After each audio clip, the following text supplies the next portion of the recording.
So a bit about me. That's my wife, Mindy. She's actually here. And this is our dog, Scout, and our cat, Figgy, and the rest doesn't really matter, right? So I'm grateful to have been able to train with some educators at some world-renowned centers, such as Koi, Smod Institute, Moles Coaching, and Pathway. I'm the owner of Lumina Dentistry in Centerville. I graduated from VCU in 2017, did a GPR at OSU in 18, and just been in the area ever since. So this quote has stuck with me for a long time. And Dr. Coy's introduced this quote to me, but it's from Maya Angelou. And she says to do the best you can until you know better. And then when you know better, to do better. So I feel that this summarizes my career and growth as a dentist. Does anyone else vibe with this idea? Yeah, cool. So I'd say it's safe to say that's why you're all probably here right now. So on that note of doing the best that we possibly can, we have to evolve as clinicians. So the next level of dentistry is here, and that's 3D printing. So let me ask you some rhetorical questions. What if you could do these kind of cases in one appointment? Like, how would that level up your practice? How would your patients perceive you differently? And what would they say about you to their friends and family? So before I go any further, I'd like to ask you a question. Is there anything in your practice that causes friction? Is anyone willing to share?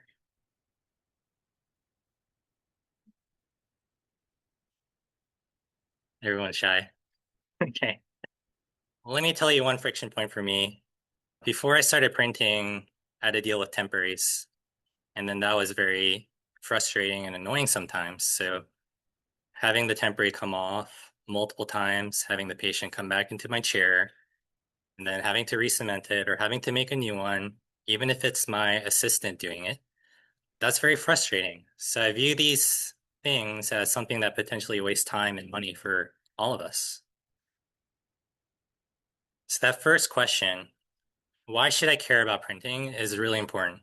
So what I want you to all understand is that 3D printing can potentially eliminate the issues that you're having, and it may not be as far-fetched as you think to implement it into your practice. So I want to show you the way, and we're going to discuss what you need to print in terms of hardware, software, what indications are most profitable, how's it going to make you money, like how do you do this, and then how do you not hate yourself when you do this.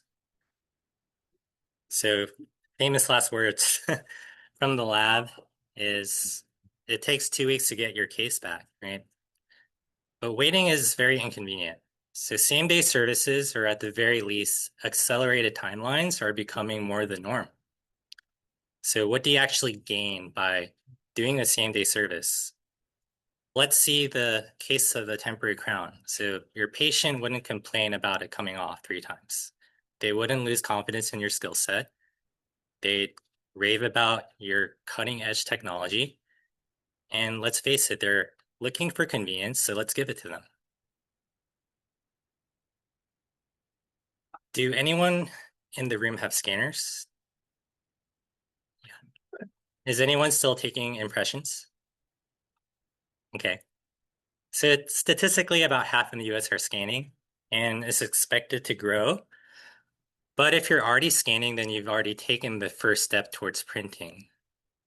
So we're definitely going towards a digital footprint. So I found this video, and it's from 54 years ago, and it's teaching dental students how to take an impression. So we have to evolve, like we said at the beginning. So in terms of the traditional versus the digital workflow, we want to get away from physical impressions, having to ship it back and forth, waiting for the lab to give it back to us. And then we have very limited control of what happens once it leaves our hands. But if we go to a digital workflow, then we do maintain a lot of the control, and we can be a little bit more predictable and more faster. So where printing fits in is you can print all these things, but I'd suggest starting with things that you're already comfortable with. And that's probably going to be the first 2 lines here, potentially crowns, partial coverage, and night guards. And I feel like most of us here would probably be already doing that. So let's start there. So what do you actually need? You need some hardware, so you need a scanner. I personally like the Shining Elite scanner. I also have an iTero, but whatever floats your boat. And then once you scan, you need to have a printer to print your applications. The Midas is the workhorse for anything restorative. And then the Pro 2 is pretty much everything else that you may want to print. Next, you need a wash. So this is an alcohol wash system where it's going to remove the excess resin after your print. And then you need to cure your stuff before you actually deliver it. So you need those things listed here. In terms of software, you need to be able to design. Exocad's the recommended program for designing yourself, but if you don't like to do that, you can always use AI services, such as the ones that SprintRay offers. I'll show you an example of that a little later. And then finally, your print resins. So if you print with the Midas, you're going to need these capsules here. They have single unit and multi-unit available. For the Pro 2, it comes in a resin tank that you install. So the resin comes in a bottle and you pour it into the tank. So the best place to start is going to be what gives you the highest return with the lowest complexity. And again, that's going to be night guards and indirect restorations. So you're already doing these things. Your patients already understand them. It's just another way of doing it that is more economical for you guys. So for a night guard, here's the workflow. You take a scan. And for me, I take a scan already on every single new patient, and then I take a scan at recare on an annual basis. So my staff is already doing it. You can take a multi-bite, meaning that a closed bite for your occlusion, and then one that's open in case you want to make an appliance, such as a night guard. And you have that saved, which prevents you from needing to get the patient back in the chair. A little tip is that you need 2.5 millimeters of clearance for your night guard. Then you need to design it. My staff can design it in 5 minutes, but if you don't want to, then AI can do it in 5 minutes. So essentially you upload your scan and then it'll give it back to you in 5 minutes. The printing and processing is about 1 hour, and then delivery probably is about 5 minutes. So you now have the ability to deliver a night guard to the patient within 90 minutes if you want. And if not, that's okay too. You can schedule a delivery date later. You have a couple night guards lined up and you print them all at once, and it's more efficient that way.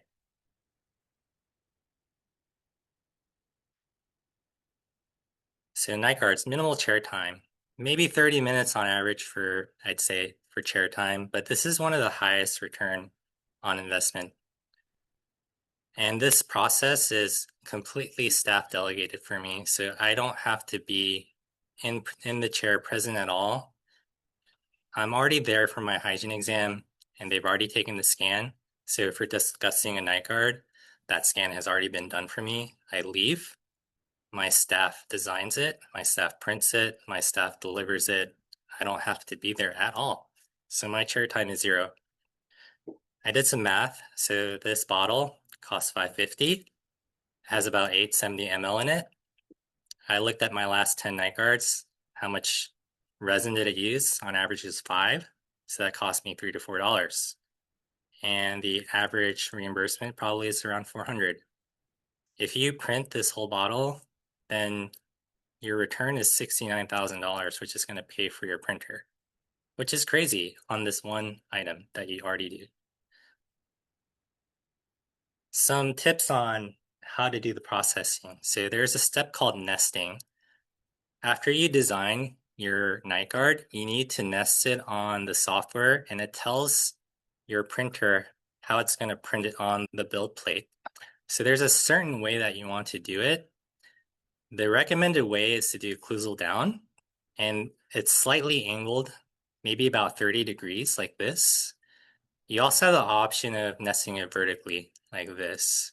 So when you nest things vertically, there is less finishing. So you can see there's less supports here that you have to remove, opposed to this one. So there are pros and cons. But occlusal down is very predictable, and that's what I would recommend starting with. I mentioned opening the bite 2.5 millimeters, so you can use anything such as a leaf gauge, Lucia jig, or cotton roll. I routinely use a cotton roll for that. And then to remove this from the plate, because it's stuck here, you can get a razor from Amazon and you remove it. The supports are stuck on the night guard and you have to take them off with flush cutters. And these finishing kits are really nice for getting rid of the support bumps that are left over. The next step would be to candy coat. So it's a technique developed by a Mod Institute.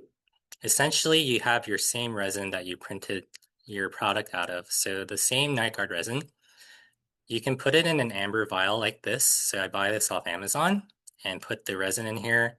Then I drip some onto a surface when I'm candy coating. You take a brush and you paint a thin layer back on the night guard occlusal surface.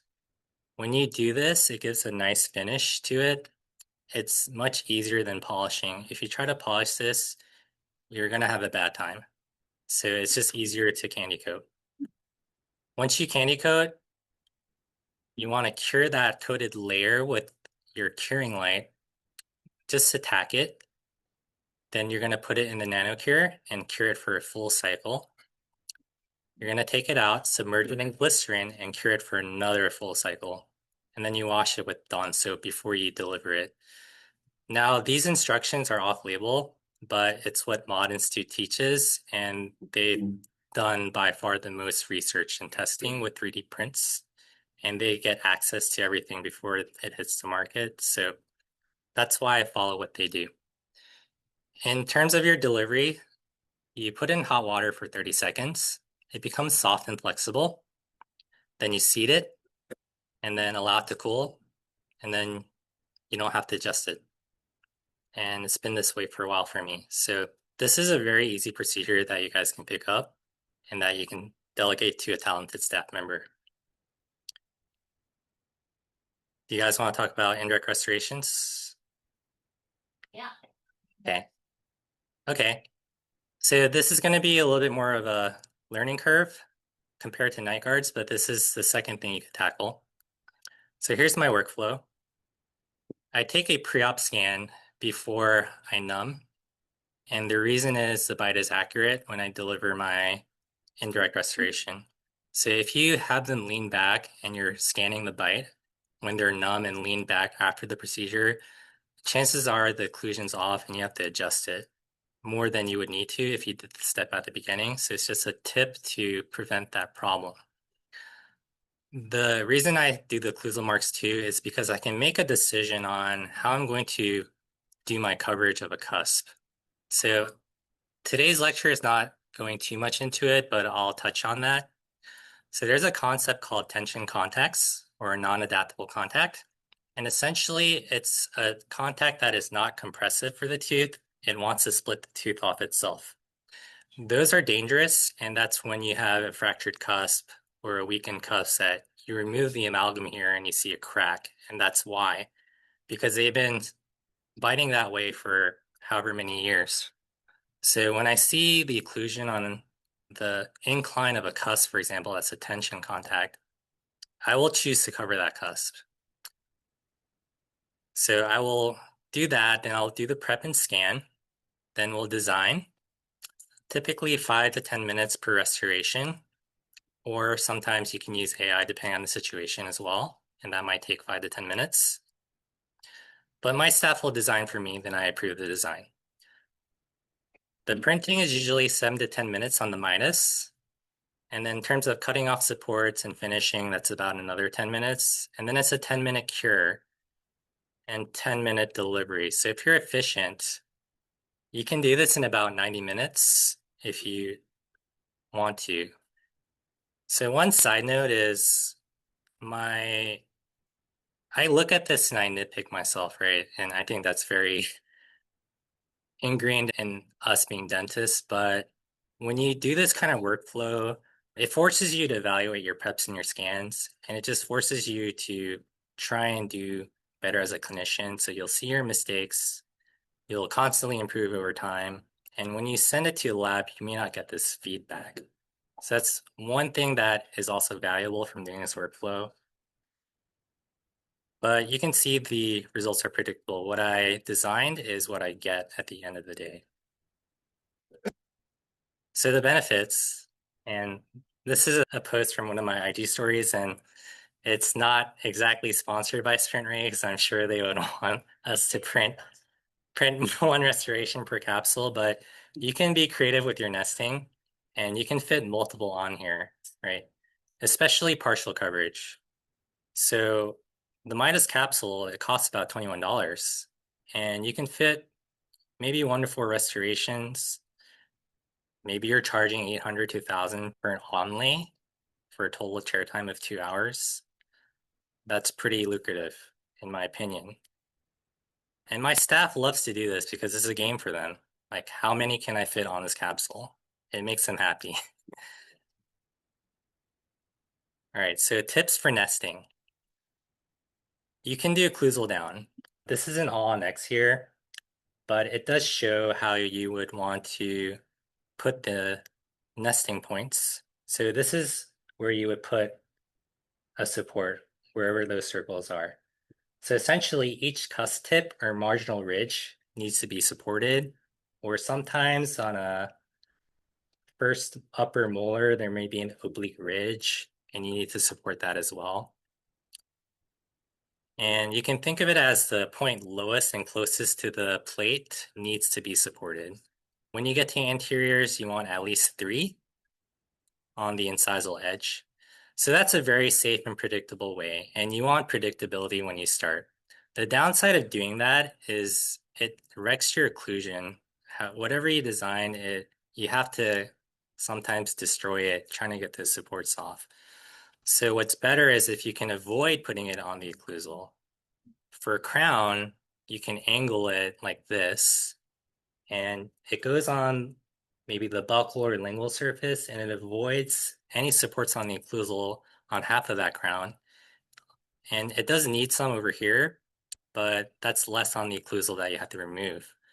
For partial coverage or inlays, you can definitely put it on the buccal, lingual, or interproximal, and then you're completely avoiding any supports on the occlusal, and you just preserve your anatomy, and that's the best way to get a beautiful restoration. So it is a little bit more of a thought process to nest that way, but again, you can make it a game for your staff, and my staff enjoys doing it. Now, there's the issue of shade matching. So you want to pick the shade closest to the tooth, obviously. But my tip is when you are characterizing your tooth, which is with Impress Direct here, you can always go down in value, meaning you can make it darker, but you can't go brighter. So it's safest to go higher in value if you're unsure, and then you can tone it down in your characterization.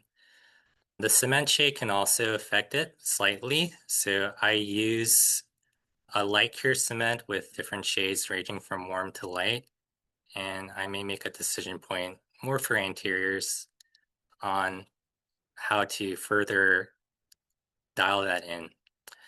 One thing to note that's really important is you have to prime this capsule. So what that means is, I think it's gonna let me play it.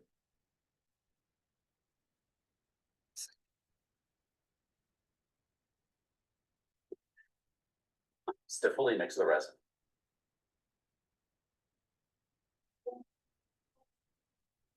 When you're finished, make sure the black cylinder is pressed all the way down. Your capsule is now primed and ready to print. That's really important. So if you don't mix it well, then your print can fail, and you may not understand why, but resins have to be mixed well. And you have to make sure that plunger, the original black plunger, is down all the way. If it's not down all the way, then it can also fail. So these were things that were not explained to me, were very frustrating at the beginning, but it's good to know that. Now, let's say you printed it and you took it out and it's stuck on here. What do you do? So normally we'd use alcohol, and you can. I still use alcohol, but you don't want to put it in the wash. The wash is too long of an exposure, so it ends up messing up the print. Instead, you can get a spray bottle, such as this one, and you buy some 99% isopropyl alcohol, and then you can spray your restoration. You can also get a high-powered air, such as this. It's called Wolfbox, or you can use compressed air like you would use to clean your computer keyboard. And you spray it, and that gets rid of a lot of the resin. It is safer to use an alcohol prep pad, so I do routinely use a combination of these things. If you do have too much alcohol contact, what happens is the restoration turns really chalky white, and it can degrade the restoration, make it weak or brittle. So those are the reasons why you don't want to use the wash. After that step, it's clean, and then you can start to cut it off. So you want to use flush cutters that I mentioned. Although Sprint Ray provides that, I found this Tamiya brand from Amazon works really well. So that's what I would recommend. In terms of characterization and glaze, so you have two options. You can candy coat, just like you did the night guard, or you can use a glaze, such as Rodin glaze. What you do is you coat the entire surface with your glaze and make sure it's thin. Then to add some warm chroma to your faucet, you put some brown in the faucet and spread it with your brush. Then you create a halo cream. Here's a recipe here from Mod Institute, but essentially they're mixing certain colors at a certain ratio. So for example, to create halo cream, you do 1 part brown to 10 part white, and it makes a halo cream. So we apply that to the transverse ridges, like right here, and that gives it a 3D effect. The last thing I do is you can take blue or make misty gray, which is 1:1 blue to gray, and you apply it to the cusp tips along the marginal ridges, and that gives some translucency. For anteriors, it's a little different, but you're making the same colors here, and the steps are similar. So you coat your anterior with glaze or candy coat. You make your misty gray and you apply it to the incisal 1/3, and that makes it look translucent. Your mamelons are 3 dots of white or mamelon color, and you put it about 2 millimeters apical to the incisal edge. Then you spread it down towards the incisal edge, and that's going to mimic the mamelon effect. When you do that, it interrupts that gray incisal edge you just made at the beginning. So you go back and reapply that gray, but leaving the mamelon that you painted alone, so that can give it the illusion of a facial depression and maintaining that incisal edge. The final thing is you take your halo cream, and it's kind of using the capillary action effect of your brush. So I'm not actually physically touching the incisal edge with my brush, but I'm letting it flow onto the edge. And that creates the halo effect on your incisor. Okay. Now the final step is curing. So you did all that stuff. You don't want to mess it up. So similar to the night guard, you're going to tack cure it with your curing light. You place your restoration to a glass container such as this one. And then the nano cure is a 10-minute cycle for Crown HT. So where it works well is to do a 7-minute cure out of that 10 minutes, and then open it, apply cover gel, which is a glycerin, and then let it finish curing. And then with all prints, you wash it with Dawn before you deliver. Right, then it's ready to cement. Okay, finally, cementation. So these are bonded in place. So what you should do is air braid the inside of your restoration with aluminum oxide. Then you apply adhesive to that intaglio surface, but don't cure it.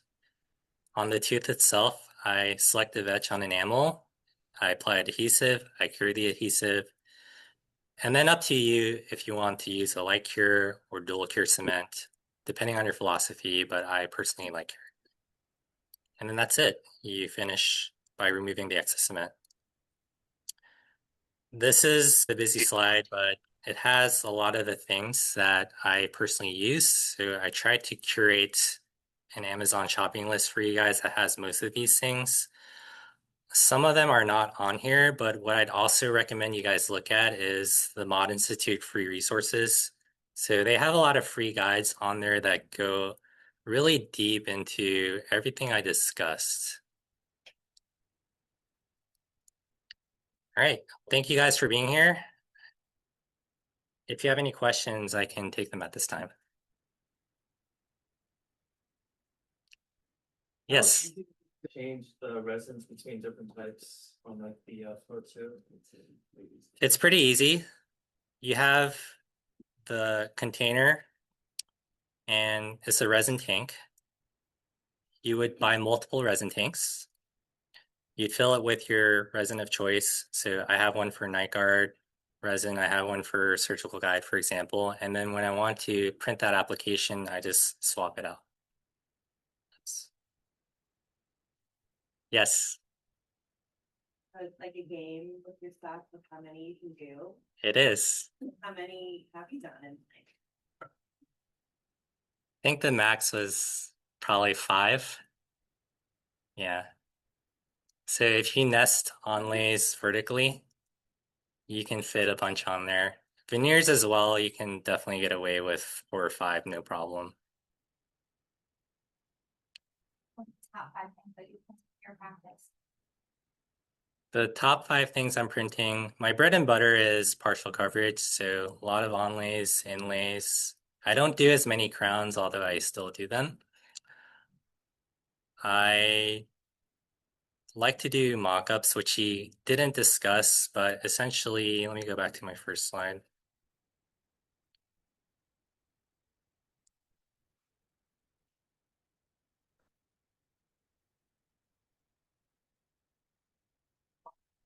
So this is a 3D printed mock-up. And what you're doing is showing a preview of what the smile change could look like in the patient's face. What you do is it's an additive design, so you're not prepping at this point. You design this in exocad, you print it as one piece, you insert it in the mouth. Now these supports are even thinner where they just break off with a little bit of hand pressure, so it's a lot easier now. But you just temporarily cement it in. I use flowable resin essentially, and then they can even go home with it. You just have to check their speech and occlusion. I don't let them go too long because it's not permanent and they can't floss, but it's a very motivating thing for patients. So this is great. Onlays, like I said, I do enjoy this more nowadays where traditionally I would do a class 4 filling here, but you can easily print it and get it to blend in really well. And it can rival the time of doing it directly, a direct resin. So this took me about 45 minutes to do from start to finish. Are you printing those trial smiles from the Pro 2 or the Midas? The Pro 2, the Midas can probably, I haven't done it yet with the multi-unit, so I don't want to give a wrong answer, but currently on the Pro 2. Yes. What does insurance reimbursement look like on the, I know Dr. Pasha and I had this question today because I was telling him about the doing more onlays and you know that you have most of the time, if you don't have much type of technology, you're not doing onlays, you're whacking out an additional cost for doing the class 4 restoration instead. So what does reimbursement look like on that? Insurance reimbursement is actually great. It is probably a little less compared to Crown, but it's close enough where I feel because I'm doing the right thing in terms of being more conservative in my restorations, because you have to feel at some point, you see a tooth, you know that filling is not the right call, but you also know that crown is not the right call. It's somewhere in the middle. And that's where that application really shines. And even outside of that, there are many teeth where I would rather onlay than crown, personally. That said, reimbursement is great. I haven't had a problem what insurance is paying for the onlay. It's definitely a concern when you are doing something new and unfamiliar, and there's some fear with that, but I assure you that insurance reimburses you for it. Yes. Let's say you do a crown with your 3D printing, which resin would you choose? That's number one. Number two, which code would you bill it? Would it be 2710 or something else? And then if there's a patient asking for a porcelain crown and that's the only thing that I'm gonna do, what do you do to explain? Do you just explain it's gonna be the resin base or the porcelain base, or you didn't comment on the situation? Good question. That's a multi-part question. Let me answer the first part. In terms of what you can charge, if you are printing with Crown HT on Midas, it's 60% filled with ceramic glass particles. Therefore, the FDA definition of a ceramic or porcelain restoration, it has to have more than 50%. So it qualifies under that legal definition where you can bill ceramic or porcelain. Yes. Personally, that's what I do. I have no problem doing that. Now, there are indications for like going deeper. Why would you choose porcelain versus doing a printed? And that would come to maybe a conversation of longevity when it comes to veneers, for example, maybe crowns, for example. You do want to be upfront about that conversation. And the example of veneers, if I am offering a printed veneer, I'm offering a middle ground choice for someone. Therefore, I can price it appropriately, say 1,000 per unit, whereas porcelain might be, depending on what you charge, it could be 1,800, 2,000 per unit, right? So it just offers another choice. But in that situation, I'm explaining that the printed will last maybe 5 years, whereas the porcelain will last 10 plus years, right? And therefore the cost is justified. In that situation, if you're printing with another material such as Onyx Tough for veneer, then it doesn't meet that qualification of having enough ceramic material.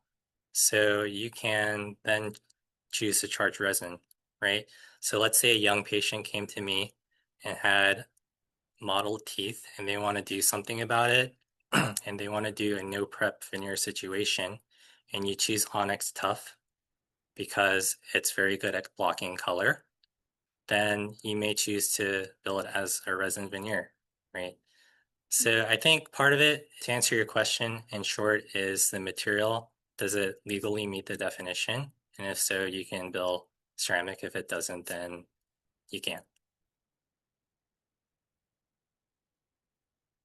But good question. What does the scheduling look like time-wise, like when you break it into doctor time, assistant time, for say 2 onlays in a cloud? Sure.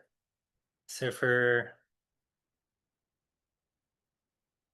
say this one here, if you schedule 4 hours, let's say 4 hours, and you can make $4,000 in those 4 hours after your reimbursement with your core buildups, then that would probably be worth it for most people, right? So hopefully you can do it a little quicker than that, but I think realistically starting out with a new workflow, let's be realistic, maybe it's going to take 4 hours for you. But the way the appointment starts is they come in, my staff will get the bite. Before numbing, they'll scan, the pre-op scan. Once that's done, then I'll come in and numb. And then while they're getting numb, they'll take the photography. Before we start, they'll take the necessary x-rays for insurance, like the PAs. And that might realistically take 20 to 30 minutes by the time they check in, do all their paperwork and consents. So 20 to 30 minutes in, now I'm in the chair. When you prep a crown versus an onlay, I found that onlays are prepped a lot faster because one, you don't have to cut as much, and then you're not forced to bring your margin down to the gingiva. A lot of times with crowns, you may be forced to do that or think you have to do that. But with onlays, you want to be in enamel with your margin. So that reduces chair time in a couple ways. One is the speed of your prep. And second is my assistants don't have to pack his cord for every single tooth now. So that saves a lot of time. So I could prep this in 30 minutes, right? Inlays are a little bit more tricky because when you place a direct resin, it's soft. So if you have an undercut, it doesn't matter. You don't really notice that. But here you cannot have an undercut. Your prep has to be divergent. So I made mistakes where at the beginning I didn't realize I was doing that. Then when I come to design an exocad, I realized I have an undercut and I had to go back and re-prep. So inlays are a little bit more tricky, if I'm being honest with you guys, but onlays are a lot easier as a starting point. But once you nail that down, you can prep this very realistically in 30 to 60 minutes, no problem. Then comes the design. If you were to design this, maybe you might need 30 to 40 minutes of design. So now what? If we took 1 hour to prep, 30 minutes to prep the patient, and 40 minutes to design, you're a little over 2 hours in. You start your print. The printing's about 7 to 10 minutes, let's say 10 minutes. Now you're 2 hours, 20 minutes in. You have to cut off all the supports and finish characterization. Let's say another 20 minutes for 4 teeth. And then 10 minutes of curing time that you cure all at the same time. So now you're slightly under 3 hours by the time you're ready to deliver. And let's say you take 30 minutes to deliver it. So 3 hours and 30 minutes, it sounds realistic, reasonable for this workflow of a quad, right? And then it's done the same day. You don't have to worry about a temporary. Over, you're moving off the next patient or moving up like? Yes, so we have a budget of time allotted for the processing, which includes the scanning time, the cord placement, the design, and all of that. So during that time, you can definitely see another patient, or you can do something else. Hygiene checks. Exactly. like that. Even if you didn't, it's still a productive day, right? And maybe you want to be involved because you want to learn how to design and do it yourself. And when you can do it yourself, you can better instruct your staff how to do it, right? I'd like to add to the timepiece because I think what you guys produce per hour is really how we're all paid, right? That's why I always tell they want to do hygiene because we can't produce it, but we produce $1,000 an hour.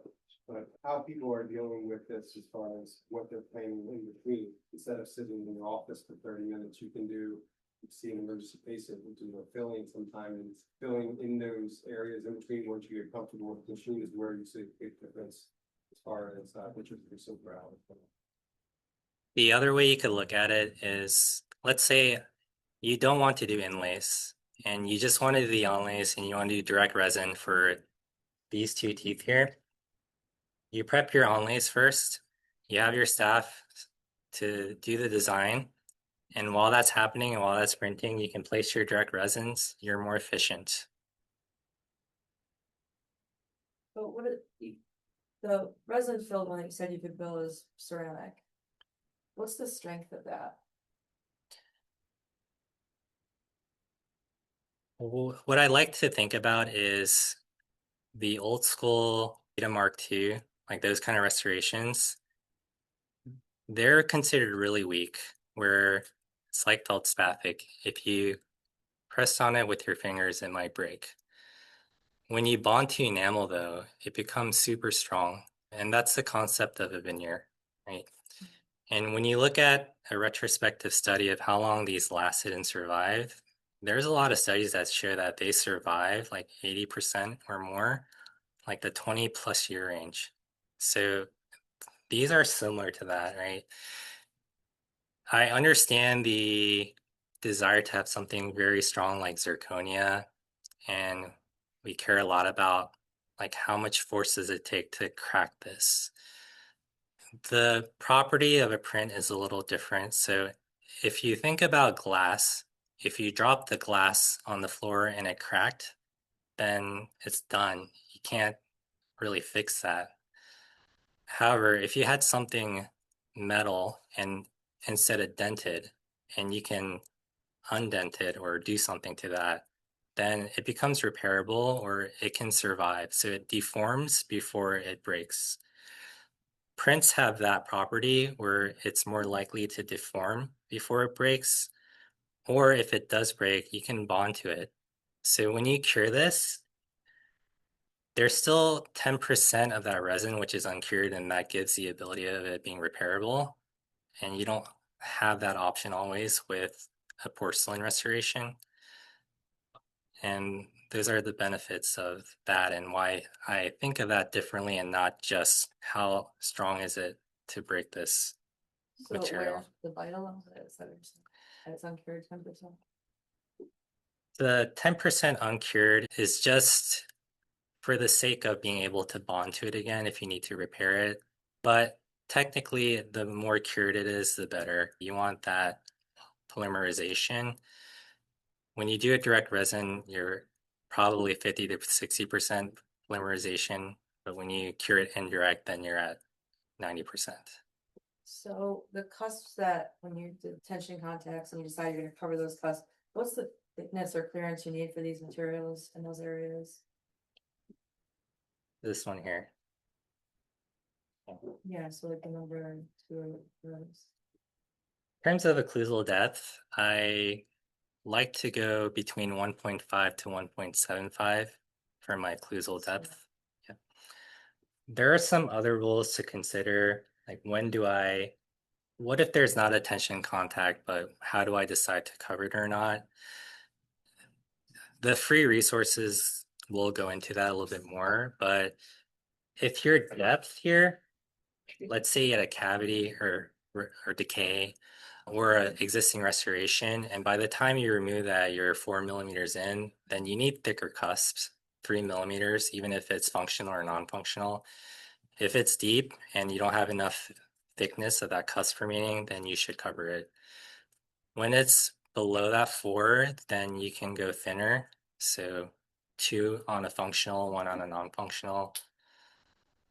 That's how I make my decision point on covering it. If there's a tension contact, then I usually go for covering it no matter what the thickness is, especially on an adult patient, like an older patient.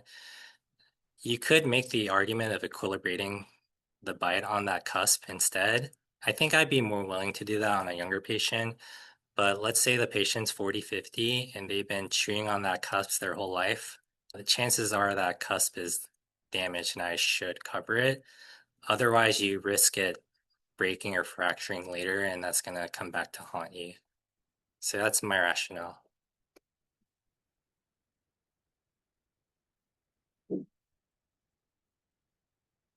Any other questions, guys? Okay. Any other appliances that you use or provide or anything like that? That you're printing or are looking to get into? Like now that you've mastered what you have, what's next as well? That you think you can do with it?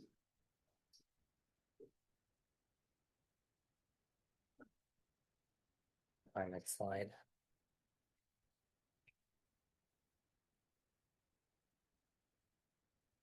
So the question was, what is the next step that you can print, or what are the next things you can print? So let's go over this.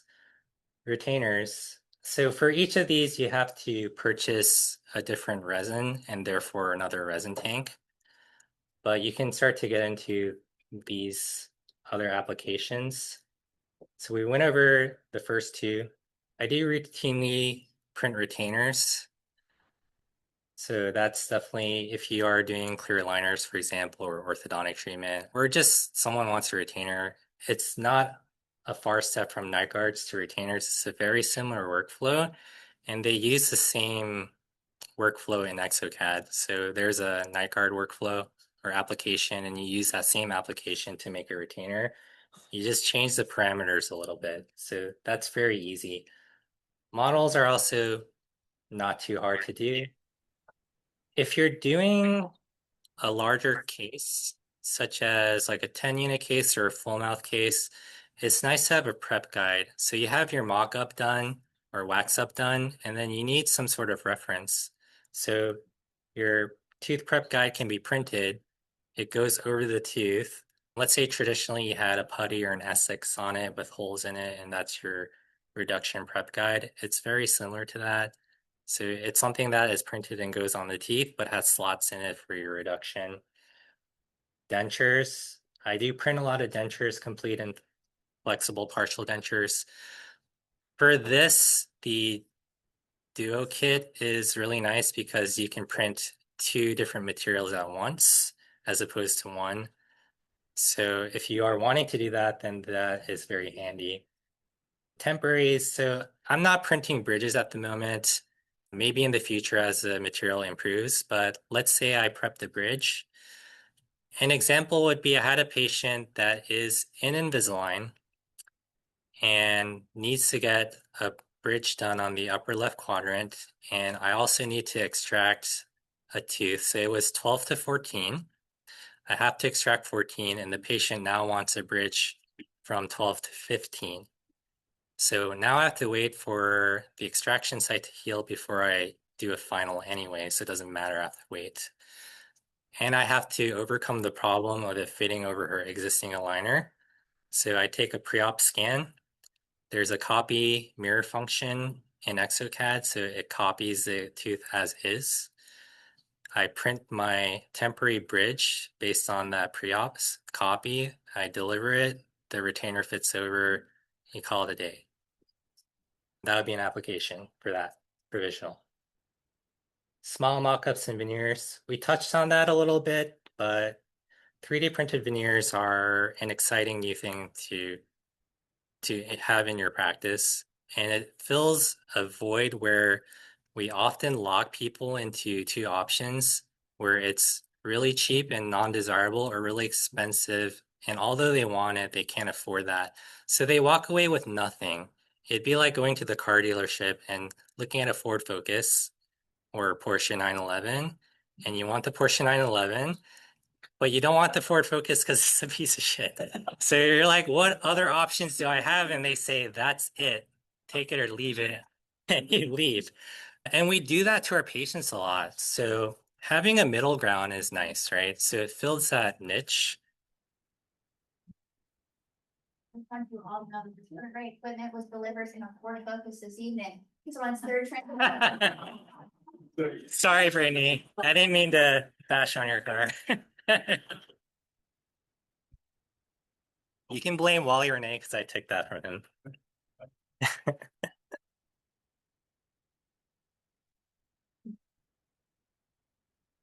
Yeah, anything else, guys? I'll just mention that I printed out, these aren't quotes for you guys individually, but I put them together just so you can see what those cost. There's 3 quotes that are just showing how much these systems cost. There's one with a Pro 2, a low, one with a minus zero, and one with, and that way it kind of gives you guys an idea of what type of investment would this be for your practice. To help guide your decision, maybe a little bit, not to influence it, but if you are wanting to do mainly restorative, then you can get the Midas and the Nanocure, and you'll be good. If you want to do the other applications, then you should think about the Pro 2. You can still do restorative on the Pro 2. You're just locked out of being able to use the best materials. So for the best materials in restorative, you will need the Midas. Yeah, so please feel free to talk to Brittany and Chris. They can give you more information on the printers. And if you have any other questions, you can always email me. And if there's any other topics you guys would want to learn about, more of a deep dive in the future, I'm happy to do that as well. But I appreciate you all coming out tonight. It's nice having you. And thanks for your time. Thanks for being here.